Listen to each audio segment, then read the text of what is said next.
So good afternoon students.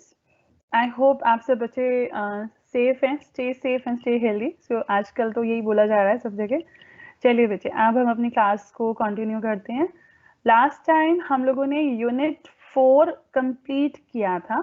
Unit 4 देखिए, जो बच्चे फर्स्ट टाइम आए हैं या जिन्होंने सारी क्लासेस अटेंड नहीं कर पाए हैं, मैं बार बार सिलेबस भी शेयर करती हूँ हर क्लास में, ताकि जो बच्चे due to any reasons previous classes attend नहीं कर पा रहे हैं, उनको सिलेबस का भी सारी इंफॉर्मेशन रहे, प्लस नोट्स कहाँ से अवेलेबल हैं, बुक्स कौन से रेफर करनी है, मैं बार बार अपने लेक्चर्स में आपको बताती रहूंगी। Don't be worry for that, fine. Now last time हमारे पास 5 यूनिट हैं बच्चे इस सब्जेक्ट के अंदर, cyber crime and cyber law, ये हमारा सब्जेक्ट है। और इसमें 5 यूनिट हैं, जिनमें से 4 यूनिट्स हम लोग कंप्लीट कर चुके हैं। नाउ आज हम स्टार्ट कर रहे हैं लास्ट यूनिट, 5th यूनिट। ये यूनिट थोड़ा सा लेंथी होगा, तो मुझे इसमें 2 से 3 क्लासेस चाहिए होंगी, प्लस 2 प्रेजेंटेशंस होंगी।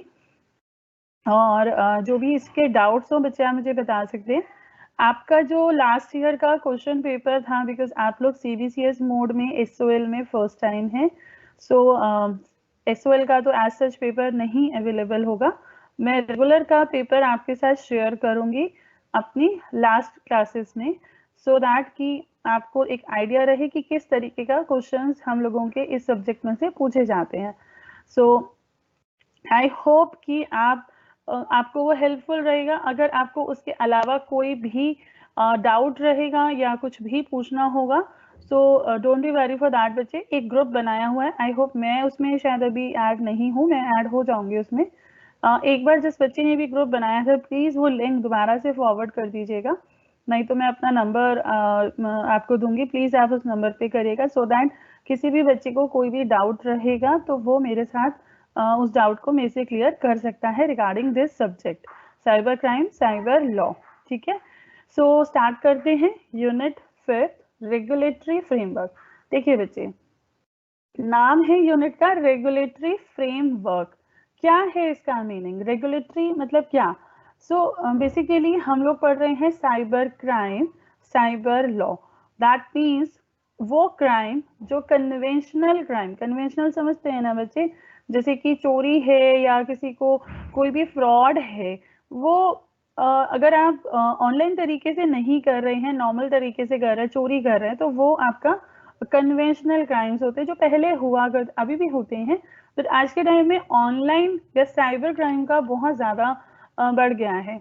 क्योंकि अब आजकल क्या होता है, आप घर बैठे बैठे ही अपने सिस्टम से कोई भी मतलब इंफॉर्मेशन, अगर आप पेमेंट कर रहे हैं या आप कोई अपना डेबिट कार्ड यूज़ कर रहे हैं, पैसे ट्रांसफ़र कर रहे हैं, कोई आप अपना ईमेल भेज रहे हैं, कोई सीक्रेट इंफॉर्मेशन आपके बिजनेस की, तो वो कोई ना कोई आपका जो क्रिमिनल्स होते हैं, इस तरीके का जो माइंड रखते हैं, क्रिमिनल माइंड रखते हैं, वो लोग उसको मिसयूज़ कर लेते हैं। जैसे आपने सुना होगा कि अकाउंट में से पैसे निकल गए हैं या डेबिट कार्ड का मिसयूज हो गया है, ऐसे जो क्राइम होते हैं जिसमें हम इंटरनेट या जो टेक्नोलॉजी है उसका यूज करते हैं, उसको बोला जाता है साइबर क्राइम।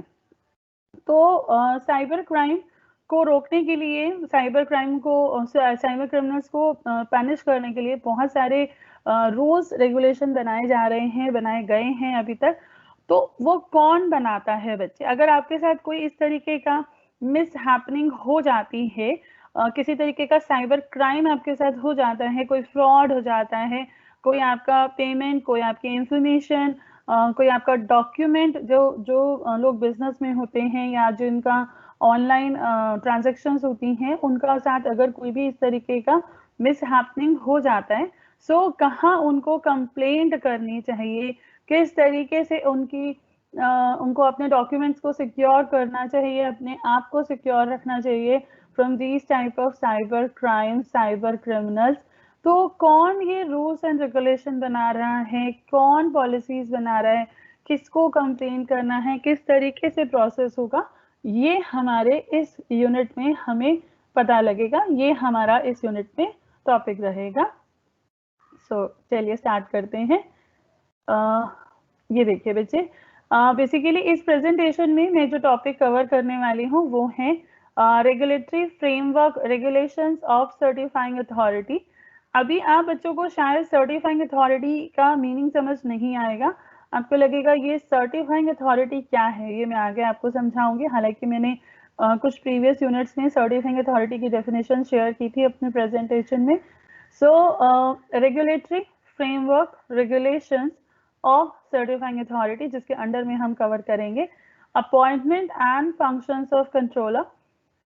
जो इनका हेड होता है उसकी किस तरह से अपॉइंटमेंट होती है, क्या फंक्शंस हैं, किस तरह से वो अपना रोल प्ले करते हैं, क्या क्या उनके हाथ में पावर्स होती हैं। देन जो डिजिटल सिग्नेचर हम बहुत बार यूज कर रहे हैं अपनी कंटेंट के अंदर, साइबर क्राइम साइबर लॉ में डिजिटल सिग्नेचर्स बहुत इंपॉर्टेंट रोल प्ले करते हैं। सो डिजिटल सिग्नेचर सर्टिफिकेट जो रहता है उसको जो इशू करते हैं उनको कौन लाइसेंस देता है, मतलब सर्टिफिकेट। देखिए मेरे को अगर अथॉरिटी दी गई है कि मैं सर्टिफिकेट दे सकती हूँ, किसी को भी सर्टिफिकेट दे सकती हूँ टू माय स्टूडेंट्स जो मेरे से पढ़ रहे हैं, तो मेरे को ये अथॉरिटी किसी ने तो दी होगी। किसने दी होगी? ऑब्वियसली डीओ ने दी अगर है तो वो लाइसेंस मुझे मिला होगा, तो वो एक कॉन्सेप्ट हम लोग यहाँ पढ़ने वाले हैं। देन ये जो लाइसेंस होता है इसका रिन्यूअल कैसे होगा, कंट्रोलर की पावर मैंने अभी बताया कि हम डिस्कस करेंगे। सर्टिफाइंग अथॉरिटी जो होता है वो कौन सा प्रोसीजर फॉलो करते हैं, issue suspension revocation of digital signature certificate. अगर किसी का डिजिटल सिग्नेचर सर्टिफिकेट आपको सस्पेंड करना है या आपको उनसे वापस लेना है, रिवोक करना है, तो आप किस तरीके से करेंगे। देन सब्सक्राइबर कौन होगा। देखिए बहुत नए वर्ड्स हैं बच्चे आपके लिए, आप बहुत सारे बच्चे हैं जो फेमिलियर नहीं होंगे इन टर्म से। Subscriber, certifying authorities, digital signature certificate, appellate tribunal, offences, ठीक है, बहुत सारी नई टर्म्स आपको यहाँ दिख रही हैं। सो आप बिल्कुल परेशान मत हुइए बच्चे, अगर आपको डाउट लगे तो आप एक काम ये मैं अभी हालांकि आपको ये सब टॉपिक कवर कर रही हूँ, बट अगर आपको फिर भी कोई प्रॉब्लम हो, डाउट लगे, आप क्वेश्चन आंसर बॉक्स में मेरे साथ शेयर करिए, अपना पोस्ट डालिए, मैं नोट कर रही हूँ बच्चे। मैं अपनी लास्ट क्लासेस में, देखिए आपको लग रहा होगा कुछ बच्चों को कि हमने मैम से पूछा बट मैम ने शायद वो टॉपिक हमें दोबारा नहीं समझाया। ऐसा नहीं है बच्चे, मैं वो सारे टॉपिक मैंने नोट किए हैं, जहाँ जहाँ किसी भी बच्चे को डाउट है मैं अपनी लास्ट क्लासेस में वो सारे टॉपिक कवर करने वाली हूँ। जहाँ जहाँ भी आपको डाउट लगा है मैंने उसी टाइम या नेक्स्ट क्लास में कवर इसलिए नहीं किया क्योंकि अभी हम लोगों के ऊपर थोड़ा सा है कि हम अपना सिलेबस ऑन टाइम बच्चों को कवर करा सकें। तो जैसे ही मेरा सिलेबस कवर हो जाता है पूरा, आपके जो भी डाउट्स हैं, जो भी टॉपिक आपको लग रहा है कि एक बार और आपको समझना है, मैं वो टॉपिक आपके साथ लास्ट क्लासेस में डिस्कस करूंगी। सो आप अपना डाउट पोस्ट कर दीजिएगा, मैं फॉर श्योर नेक्स्ट आने वाली क्लासेस में वो डाउट को क्लियर करूंगी, ठीक है। सो चलिए शुरू करते हैं। सबसे पहला वर्ड ही आता है अथॉरिटीज। क्या है अथॉरिटीज?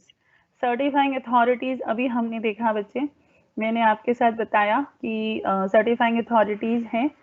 तो ये है क्या, सर्टिफाइंग अथॉरिटीज हैं क्या, और हमने पढ़ा कि रेगुलेशन है इनका, तो क्या होती हैं, किस तरीके से काम कर रही हैं, क्या है, ये सारा हम यहाँ देखने वाले हैं।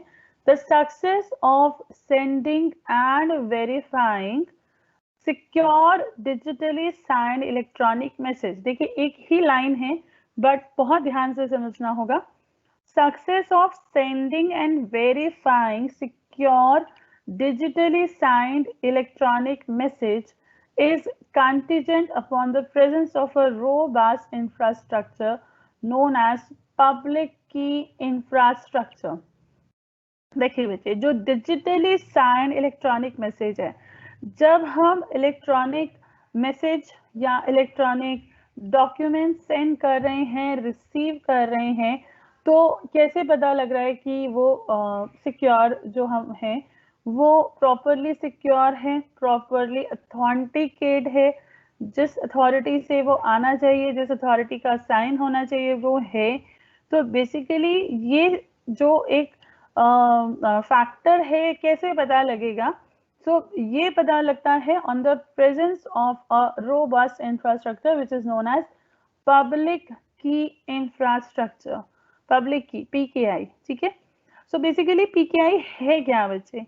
पब्लिक की इंफ्रास्ट्रक्चर में बेसिकली आपके पास सर्टिफाइंग अथॉरिटीज होती हैं जो आपको मेथड्स बताती हैं how to issue, how to publish, how to store, how to revoke digital signature certificate, and also they are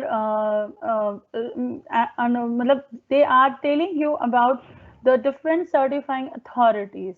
So आप कह सकते हैं कि ये एक ऐसा इंफ्रास्ट्रक्चर है, एक ऐसा पूरा एक सिस्टम है जिसमें बहुत सारी चीज़ों को हम इंक्लूड करते हैं सो दैट हम अपने ऑनलाइन डिजिटल या इस ई जो सर्टिफिकेट्स हैं या ई डॉक्यूमेंट्स हैं, ई मैसेजेस हैं, इलेक्ट्रॉनिक मैसेजेस, उनको हम सेफ रख सकें।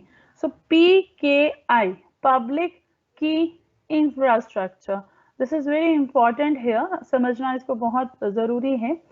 नाउ देखिए बच्चे, पब्लिक की इंफ्रास्ट्रक्चर जो होता है एक तरीके का एक हराकी है, समझ रहे हैं? जैसे एक चेन होती है, एक चेन है जिसमें बहुत सारे एंगल्स हैं, आपके बहुत सारे स्टेप्स हैं, स्टेप टू स्टेप आपको चलना होगा, तो तभी आप अपने डॉक्यूमेंट को, ई डॉक्यूमेंट्स को सेफ रख सकते हैं। So basically, PKI consists of a hierarchy where certifying authorities higher in the hierarchy prove the identity of the certifying authority lower in the hierarchy, and this certifying authority at the top of the hierarchy is generally known as root certifying authority. यहाँ पे अलग अलग है, जैसे आप देखिए बच्चे, आप कॉलेज जाते हैं, स्कूल जाते हैं, कैसे होता है आपका पूरा स्ट्रक्चर? प्रिंसिपल हैं, देन उनके नीचे टीचर्स हैं, देन टीचर्स के बाद स्टूडेंट्स हैं, तो एक आपका चेन बना हुआ है। इसी तरीके से हम लोगों का यहाँ पर जो ये सिस्टम है, जो एक्चुअली में digital certificate, sorry, digital document को, ई डॉक्यूमेंट को, ई मैसेज को सेफ रखने का काम कर रहा है, सिक्योरिटी, सिक्योर रखने का काम कर रहा है, तो उस में प्रॉपर एक चेन है, एक इंफ्रास्ट्रक्चर है जो ये पूरा काम कर रहा है। सो नाउ नेक्स्ट हमारा यहाँ टॉपिक है, नेक्स्ट कंटिन्यूशन में है डिजिटल सर्टिफिकेट। आई नो आपको लगेगा मैम बार बार इसको डिस्कस कर रही हैं, बच्चे ये हर यूनिट का पार्ट है।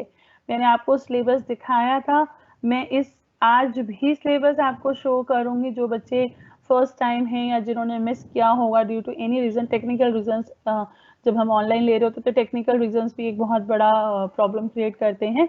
सो अगर आप मिस कर गए हैं अपना सिलेबस देखना, मैं सिलेबस दिखाऊंगी।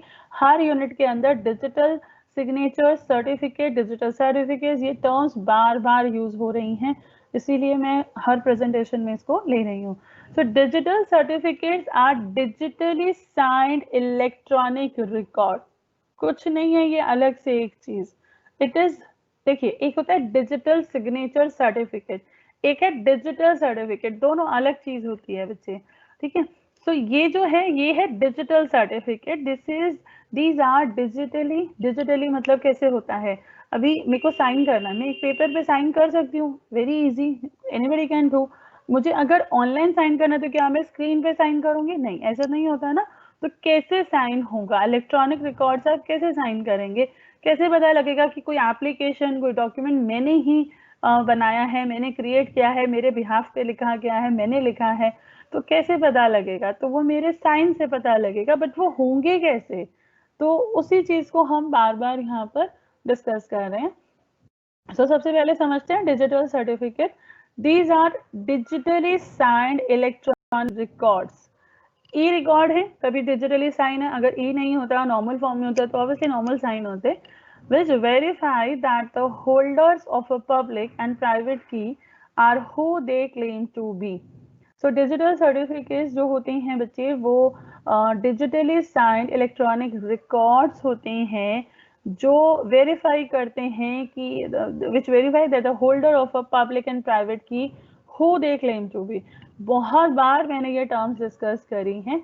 सो the digital certificate contain subscriber name, his public key, name of certifying authority, date and time of issue of digital signature of certifying authority, and also it provide a specific association with the private key। एक पूरा system है बच्चे, दो keys होती हैं, की pair आपको पता है, पब्लिक की प्राइवेट की होता है।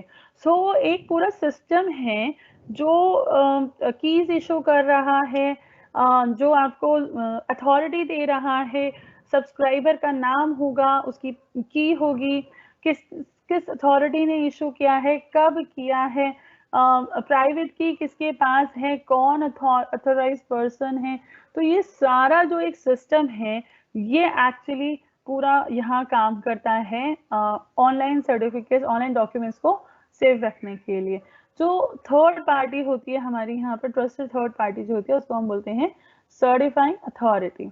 Now, certifying authorities issue a digital certificate to each of the user, which provide the recipient confirmation that the public key used to sign the message was indeed issued to the sender। देखिए कैसे पता लग रहा है आपको, जो certifying authority है they issue a digital certificate to user, जो यूज कर रहे हैं, जो जिनके पास पब्लिक की है, उनको एक सर्टिफिकेट इशू किया जाता है। जो सर्टिफिकेट को रिसीव करते हैं उनको ये कंफर्मेशन दी जाती है कि that the public key which they are using to sign the message was indeed issued to the sender, and the digital certificate issued by the certifying authority are unforgettable because they are digitally signed with the private key of the certifying authority। ठीक है, so digital certificate जो issue किए जाते हैं bye the certifying authority, क्योंकि private की उन्हीं को मिलती है बच्चे जो जिनको पास ये सर्टिफिकेट होता है। ठीक है, थोड़ा सा टेक्निकल टर्म्स आपको लग रही होंगी जो बच्चे फर्स्ट टाइम ले रहे हैं, बट आप इसकी रीडिंग लेंगे तो आपको प्रॉपर ये क्लियर होगा। ठीक है, so now the international telecommunication union, नाम ध्यान से सुनिएगा, the international telecommunication union telecommunication standardization sector recommendation govern the structure of digital certificate। तो कौन है अथॉरिटी हमारे यहाँ पर, ये इन्होंने हमें बताया है। Then next, the certifying authority issue, sorry ये तो शायद तुम्हारा हो गया। Digital certificates can prove non-repetition and confidentiality of the transaction। The receiver of the message can store the transaction data along with the hash result। अब हो सकता है कि बच्चों को लगे hash क्या रिजल्ट होता है, hash result का मतलब क्या है। हमने लास्ट यूनिट में कवर किया था, थर्ड यूनिट के अंदर, जहां मैंने डिजिटल सिग्नेचर सर्टिफिकेट को डिटेल में भी लिया था। वहां मैंने इसकी डेफिनेशन शेयर की थी रोमनी बारी, वहाँ जो उसके नोट्स हैं वो भी मैं आपके साथ शेयर कर लूंगी, तो उसके लिए आप बच्चे परेशान नहीं होना। सो डिजिटल सर्टिफिकेट्स जो होते हैं बच्चे, वो ट्रांजैक्शन की, जो भी ट्रांजैक्शन आप कर रहे हैं वो उसकी कॉन्फिडेंशियलिटी को प्रूव करते हैं कि yes this transaction is totally confidential, ये ट्रांजैक्शन आपकी कॉन्फिडेंशियल है, कोई और इसको नहीं देख सकता, जिसके साथ आप शेयर कर रहे हैं सिर्फ वही इसको देख सकता है। So the receiver of the message can store the data along with the hash result, and the certifying authority has a store of the digital signature issued to the user, so that if at a later date the transaction is contested in the court, they can provide the digital certificate and the receiver can provide the transaction data and the original hash result। So एक तरीके का process है। देखिए ऐसा समझिए कि अगर मैं किसी के साथ डीलिंग कर रही हूँ तो मैंने उसको कुछ पैसे दिए हैं या मैंने उसके साथ कोई इंफॉर्मेशन शेयर की है, तो कैसे पता लगेगा कि मैंने करा है। कोई तो प्रूफ होगा ना जो हम लोग लेंगे। जैसे आप बच्चों ने आप 11th-12th में अपना पढ़ते हैं अकाउंट्स में, बिल्स बनाए जाते हैं, बिल ऑफ एक्सचेंज होता है, ठीक है। तो आप कैसे पता लगता है, एक प्रूफ होता है, आप एक बिल बनवाते हैं, लिखवाते हैं कि मैंने आपको पैसे दिए हैं, आप मुझे रिटर्न करेंगे, तो एक ट्रांजेक्शन का रिकॉर्ड होता है। ऐसे ही जब हम लोग ऑनलाइन बात कर रहे हैं, तो आप जिसके साथ अपनी इंफॉर्मेशन शेयर कर रहे हैं, द रिसीवर, वो क्या करता है, वो अपनी जो ट्रांजेक्शन हुई होती है उसको वो स्टोर करता है with the hash result and the certifying authority, so that अगर फ्यूचर में कहीं भी जो ट्रांजेक्शन है उसको कोई लीगली चैलेंज करता है कोर्ट में, जो वहां पर सर्टिफाइंग अथॉरिटी एंड इसका जो हैश रिजल्ट है वो डिजिटल सर्टिफिकेट के साथ प्रूफ किया जा सकता है कि ये प्रॉपर हमारा जो था रिजल्ट था। The transaction data and the hash result can be computed with the signatures provided by the certifying authorities, and the sign are matched with the hash result stored along with the transaction to prove non-repetition. ठीक है, the same signatures can also be used for encrypting. encryption decryption आप लोगों ने पढ़ा होगा, computers में हम लोग पढ़ाते हैं, is used for encrypting transaction on transaction medium to ensure confidentiality of the transaction. encrypt करना, decrypt करना मैसेज को encryption decryption कहलाता है। तो ये हम इसमें भी हम लोग यहाँ पे करते हैं। Then now, this is very important topic which is function of controller.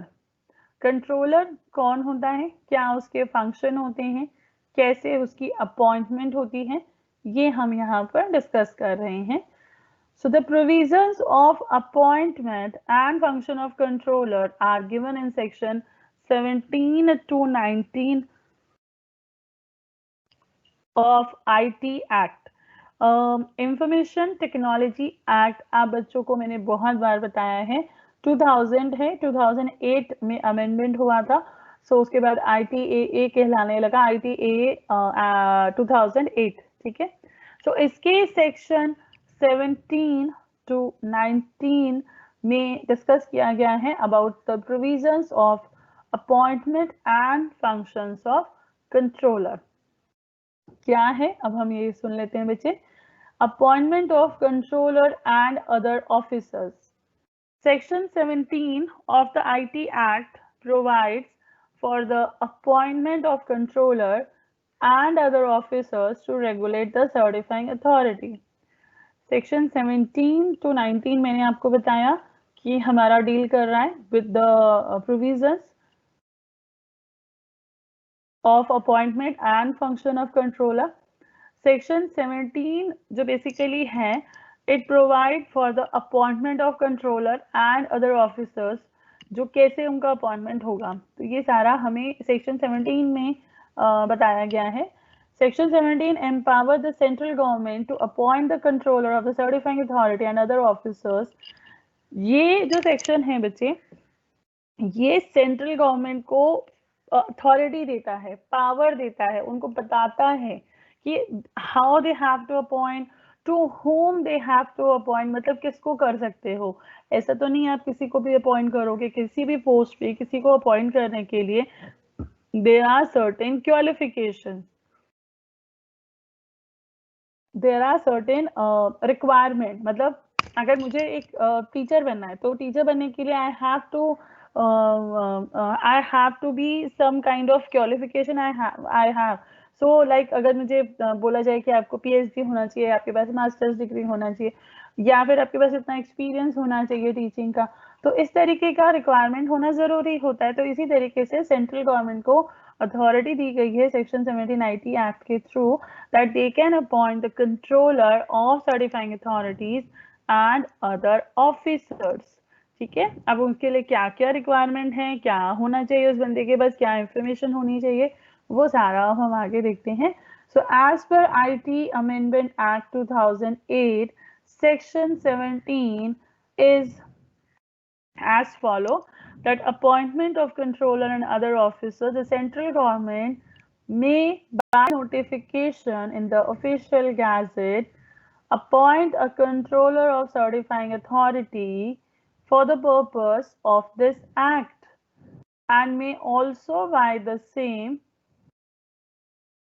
or subsequent notification appoint such number of deputy controller, assistant controller, other officers and employees as it deems fit. देखिए बच्चे, मैंने ये definition क्यों पढ़ी, क्योंकि मैंने last class में भी बोला था कि जब हम लोग लॉ पढ़ते हैं हमें लॉ की डेफिनेशंस को एज इट इज पढ़ना होता है और कोशिश करनी चाहिए कि हम उनको लिखे भी, हम अपने वर्ड्स में लिख सकते हैं बट आपकी जो डेफिनेशंस हैं जो लॉ में प्रिस्क्राइब की गई हैं आप कोशिश करिए उनको उसी तरीके से लिखने के लिए.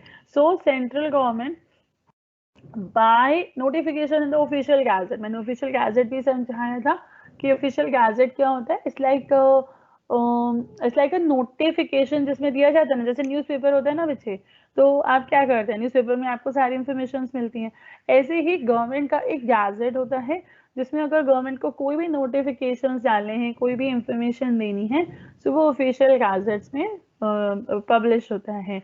So central government by notification in the official gazette appoint a controller for the purpose of this act.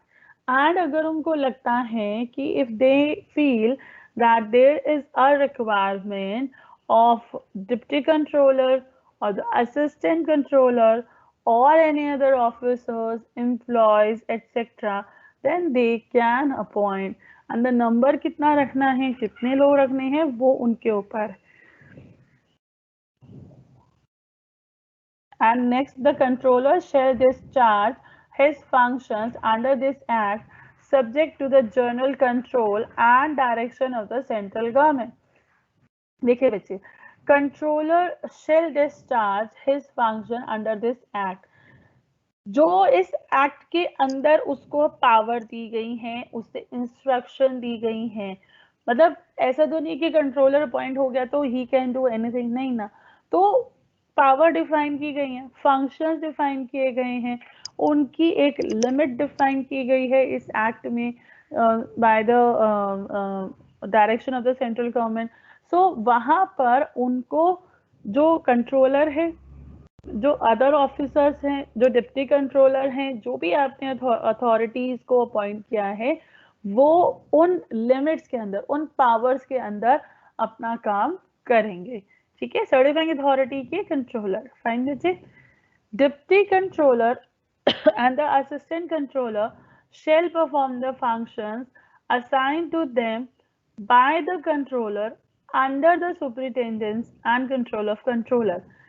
Deputy controller and assistant controller हैं, जो भी वो परफॉर्म करेंगे, अपना काम करेंगे, वो किसके अंडर में करेंगे, under the control of controller, under the superintendence, under the guidance of controller. ठीक है, नाउ ये पॉइंट बड़ा इंपॉर्टेंट है, आपको ध्यान से सुनना चाहिए.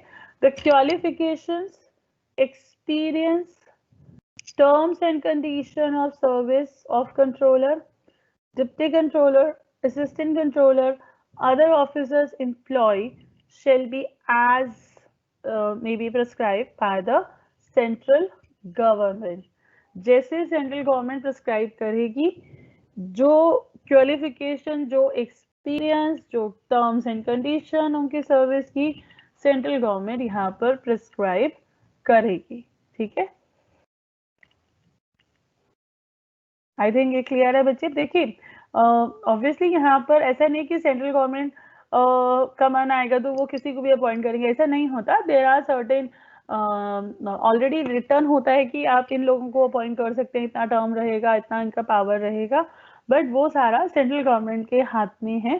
That they are the authority who prescribe all these things, qualification, experience, terms and condition of service of controller, deputy controller, assistant controller, other officers and employees, those who are working in certifying authorities. ठीक है, now that the head office and the branch office of the controller shall be at such places as the central government may specify and these may be established at such places as the central government think fit. इनका head office कहाँ होगा, branch office कहाँ होंगे, वो सारा कहाँ होगा, जहां भी सेंट्रल गवर्नमेंट इनको स्पेसिफाई करेगी। सेंट्रल गवर्नमेंट कहेगी हेड ऑफिस आपको यहाँ इस स्टेट में रखना है, आप यहाँ रखिए। नॉर्मली ये फिक्स होते हैं, ऐसा चीज नहीं कि चेंज होते हैं, सेंट्रल गवर्नमेंट आके चेंज करती रहती है, बट फिर भी they are just telling us that these powers are in the hands of central government and there shall be a seal of the office of the controller. आप बच्चों ने company का कॉन्सेप्ट पढ़ा हुआ है, कॉमन सील का concept पढ़ा हुआ है। तो कॉमन सील जैसे होता है ना, वैसे ही seal of the office of controller. So I hope आप बच्चों को ये समझ आ रहा होगा, इंटरेस्टिंग भी लग रहा होगा। Now functions of controller, section 18 देखिए 17 to 19 बोला था, 17 में हम लोगों ने अपॉइंटमेंट का सारे बात समझ ली। अब 18 की बात आती है, सेक्शन 18। सेक्शन लिखना जरूरी होता है, कोशिश करिए ज्यादा से ज्यादा सेक्शन लिखिए, गलत मत लिखिएगा। अगर गलत लिखेंगे तो फिर तो मार्क्स बेटा उल्टा होगा ना, नेगेटिव हो जाएंगे। तो प्लीज गलत मत लिखिएगा, नहीं आता तो चलो ठीक है एक टाइम मत लिखना, बट मेरा यही है कि प्लीज लॉ के अंदर सेक्शन जरूर लिखिए। सेक्शन लिखना बहुत जरूरी रहता है, तो जितना ज्यादा सेक्शंस आप लिख पाएंगे उतना अच्छा आपका आंसर दिखेगा, उतना ही अच्छा आपका स्कोर होगा। ठीक है, so section 18 of the IT Act lays down the functions which the controller may perform in respect of activities of certifying authority. Section 18 आपको बताएगा कि आप एज ए कंट्रोलर आपकी क्या क्या ड्यूटीज हैं, क्या क्या फंक्शंस होंगे in certifying authority. If you are a controller of certifying authority, so आप क्या क्या फंक्शंस, क्या क्या ड्यूटीज आप परफॉर्म करेंगे। सो इसमें देखते हैं कौन कौन से हैं बच्चे। सबसे पहला, exercising supervision over the activities of certifying authority. एक डिपार्टमेंट है आपका पूरा सर्टिफाइंग अथॉरिटी, जो आपको डिजिटल सिग्नेचर सर्टिफिकेट इशू करने के लिए आपको हेल्प कर रहा है, आपको लाइसेंस दे रहा है, आपको रेगुलेशन समझा रहा है, आपको चेक कर रहा है, गाइड कर रहा है। सो उनकी एक्टिविटीज को सुपरवाइज कौन करता है, सर्टिफाइंग अथॉरिटीज की एक्टिविटीज को सुपरवाइज कौन करता है, उनको गाइड कौन करता है, कौन करता है, कंट्रोलर करता है। ही is the head of the certifying authority and certifying, he also, controller also certifying public keys of the certifying authority. Public key, private key, there are two keys making key infrastructure, or you can say key pair for digital signatures. ठीक है ना। And तो ये public की certify करते हैं कि हाँ ये इनकी है, ये इनके पास ही होनी चाहिए, he is the authorized person, he is the right person who can hold this public की। ठीक है ना। Next, laying down the standards to be maintain by the certifying authority. हर एक जो भी अथॉरिटीज हैं या जो भी डिपार्टमेंट है, they have to maintain certain standard. ऐसा नहीं कि कोई भी आएगा, आप किसी को भी डिजिटल सिग्नेचर सर्टिफिकेट इशू कर रहे हैं, कोई आप एक स्टैंडर्ड नहीं मेंटेन करके रख रहे हैं, किसको देना है किसको नहीं देना है। सो वो चेक करना भी किसका काम है, कंट्रोलर का। and also specifying the qualification and experience which employees of the certifying authority should possess, because he is the main head of the certifying authority. So he is going to specify, he is going to tell you कि क्या qualification, क्या experience मुझे चाहिए अगर किसी को certifying authority के अंदर काम करना है तो। And he is also specifying the condition subject to which the certifying authority shall conduct their business. And also मतलब जो सर्टिफाइंग अथॉरिटी है वो क्या और चीज बताएगी, बेसिकली कंडीशंस बताएगी। बच्चे देखो, मुझे काम करना है, मुझे बिजनेस करना है, ठीक है, तो मुझे कुछ अपनी कंडीशन मेरी होंगी कि हाँ मैं तो क्रेडिट पे काम नहीं करूंगी, मेरे को कैश में पेमेंट चाहिए होगा। इस तरीके से आप अपने बिजनेस में कुछ कंडीशन सेट करते हैं। तो जो कंट्रोलर है वो भी सर्टिफाइंग अथॉरिटी के लिए कुछ कंडीशंस को स्पेसिफाई करेगा दैट सर्टिफाइंग अथॉरिटी किनको देगी सर्टिफिकेट डिजिटल सिग्नेचर का, किनको नहीं देगी, और क्या उसके स्टैंडर्ड्स होंगे, तो वो सारी चीजें कौन करेगा? कंट्रोलर देखेगा. And also controller specifying the content of written, printed or visual material and advertisements that may be distributed or used in respect of an electronic signature certificate and public key, issuing the public key. जो आपका controller है वो ये भी बताएगा, जैसे suppose करिए बच्चे मैं बिजनेस, मैंने कहा ना मैं चला रही हूँ, तो मैं अपनी एडवर्टाइजमेंट करूंगी तो मेरे को रहता है कि हाँ मैं बताऊं कि एडवर्टाइजमेंट में क्या लिखना चाहिए, क्या नहीं होना चाहिए. तो इसी तरीके से जब